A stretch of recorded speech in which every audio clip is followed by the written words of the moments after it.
मित्रांनो, हे आहे आपले सीताफळाचे झाड. 300 झाडं लावले ते आपण. काही जळले पहा त्याच्यातले. आता झाडं चांगली आहे, बारीक बारीक माल पण लागलेला आहे त्याला. पहा, पाऊस पण या लागला पहा. पहा, बारीक बारीक माल लागलेला आहे. आणि आंतरपीक म्हणून सरकी लावलेली त्याच्यात आपण. 2 एकरमध्ये आपण सीताफळाची बाग लावलेली आहे. आसपास जास्त आहे, 300-350 झाडं भरते. म्हणजे अंतर कमी जास्त झालेलं आहे त्याचं, त्याच्यामुळं. आता इथून तिथून पहा केवढी मोठी थाटी आहे ना. मला कळत नाही, लोक म्हणते शेती पुरतच नाही पुरतच नाही. 4.5 लाखाचा माल झाला आम्हाला ह्या वर्षी, गेल्या वर्षी त्याच्या. आणि आता पण तुम्ही बघा, माल चांगला लागलेला आहे. जागेवर त्या माणसांनी नेले हो, त्याचे लोक येते तोडून पण नेते. जास्त काही ताण येत नाही. आता खत ते टाकलं होतं आम्ही, चांगलं खत. आता गवत पण झालेलं, गवत काढा लागन. आणि त्याच्यामध्ये हे पहा, आंतरपीक म्हणून आम्ही काय केलेलं आहे, सरकी लावलेली मधामध्ये. आता गवत ते भरपूर झालेलं आहे त्याच्यात, पण तुम्हाला दाखवतो. हे पहा, गवत पण झालेलं आहे. आता तुम्ही माणसांना नुसतं गप्पा मारा लागला आणि गवत तसंच आहे, मग का नुसतं व्हिडिओसाठी काढतो काय? तसं नाही. आता गवत पण काढणं चालू आहे, पण लमोटं असल्यामुळं ते गवतच काही ॲडजस्ट होत नाही ना. हे पहा, त्याला शेणखत टाकलं होतं. तुम्ही रासायनिक खत पण टाकावं, पण गावरान खत जर टाकलं ना तर माल लय भपकतो पहा. त्याच्यामुळं गावरान खत पण टाकलं होतं. कडू उंड दिसन पहा तुम्हाला त्याचं गावरान खत. हे पहा, गावरान खताने जास्त गवत उगतं पहा. गवत उगतं, पण माल पण तसा मग येतो खतरनाक. हे पहा, आता इकडं किती अंतर आहे पहा. हेच खत पण तसंच आहे. आणि तुम्ही काय करा माहिती आहे का, तुमच्याकडे सीताफळ, जांभळ म्हणजे पेरू, डाळिंब जर असले ना, त्याचं अंतर जास्त ठेवा तुम्ही. मग भविष्यामध्ये काय होतं, जास्त कमी जर झाडं झाली ना, मग त्यात हवा खेळती राहत नाही, मग होतो गोळ. मग श्वास कोंडल्यासारखं होतो झाडाचा पण. आपला कसं कोंडतो तसा. आता पहा माल कसा आहे,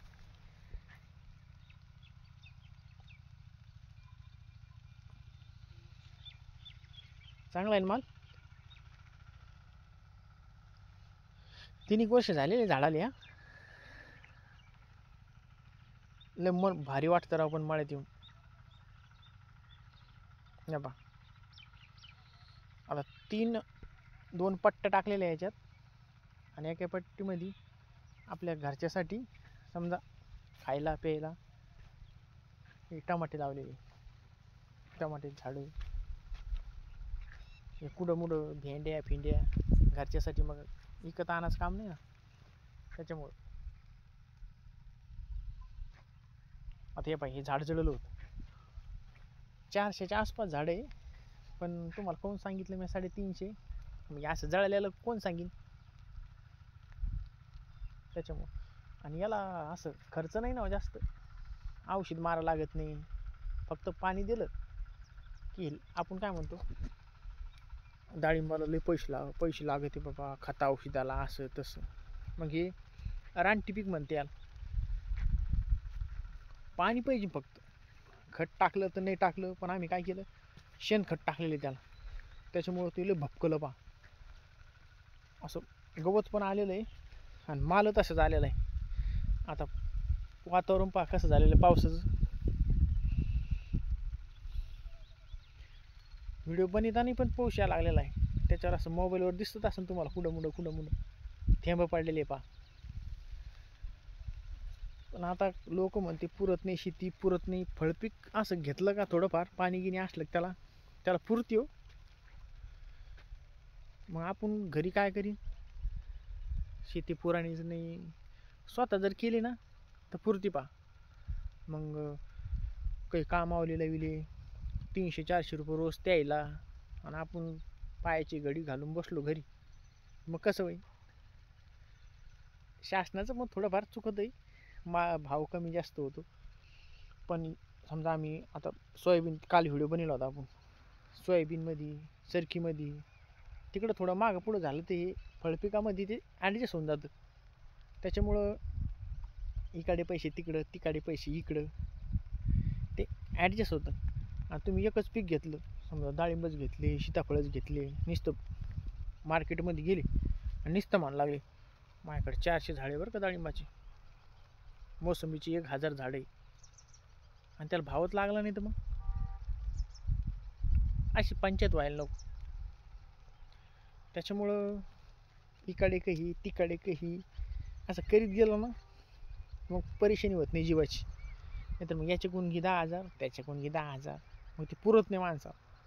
आता हे पहा, मळ्यात आलो की झाडाकडे जर बघितलं ना, तर लगेच खिशात पैसे आल्यासारखं वाटतं माणसाला. तुम्ही बघा आता हे किती भारी वाटतं बरं, एखाद्या गार्डनमध्ये गेल्यासारखं किती भारी वाटायला लागले. मॉलमधल्यापेक्षा जास्त चांगला फोटो यायला लागला नाही हो. त्याच्यामुळं भारी वाटतं. तुमच्याकडं पण जर शेती असली तर तुम्ही असं झाडं झुडं लावा. पाणी गिणी असलं तर बोर असन, विहीर असन. आता आमच्याकडे विहीर पण आहे आणि बोर पण आहे. थोडं पाणी याचं, थोडं पाणी त्याचं, मग ते ॲडजस्ट होऊन जातं.